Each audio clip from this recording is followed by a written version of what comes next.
What are energy drinks? Why do people like them so much? And what can they do to me? These might be questions you've had at some point in your life. If not, too bad, as we're talking about them today. Before we talk about their effects, let's talk about the history of energy drinks. It all started in 1962 Japan. Lipovitamin D, created by Tassisho Pharmaceutical Company. Lipovitamin D, was the first consumer energy drink known to man, marketed as being an energizing medicinal tonic for truck drivers and factory workers. It contained a mix of B vitamins, taurine, and most importantly, caffeine.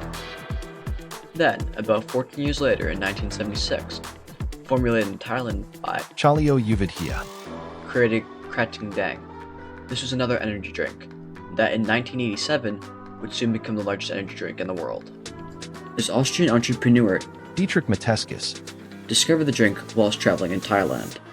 He adapted his formula, adding carbon dioxide and adjusting the sugar content.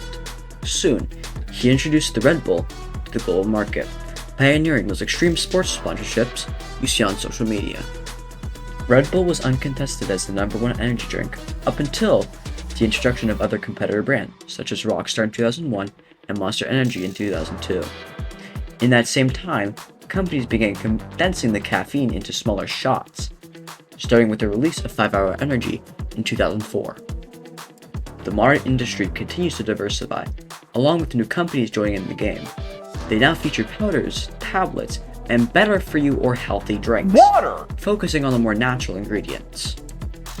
Now that we know the history of the drink, let's go over what energy drinks can actually do to your body. Energy drinks deliver a concentrated shot of caffeine, sugar, and stimulants that can temporarily boost alertness and reaction times. However, excessive consumption can cause rapid heart rate, high blood pressure, dehydration, jitters, anxiety, and insomnia. Now, after this, you might be asking, what even is caffeine? Well, caffeine is a naturally occurring psychoactive drug and central nervous system stimulant, belonging to the methaxylene class. In its pure form, it is a bitter white powder, but is primarily consumed through beverages like coffee, tea, and the highest content energy drinks. However, coffee, tea, and some energy drinks' caffeine content can in fact vary from very high to very low. So check your specific drink, brew, or tea online, as consuming too much caffeine can have its negative side effects. Now, other energy drink ingredients like sugar, taurine, ginseng, and B vitamins are generally less important to your health than the caffeine. However, they still can have their benefits and risks.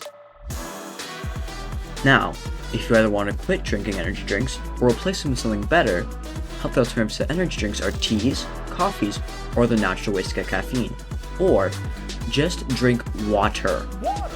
When quitting, do not just abruptly stop using caffeine, as that can cause painful withdrawal symptoms such as headaches, nausea, or other tiredness. And that's energy drinks. Hope you enjoyed.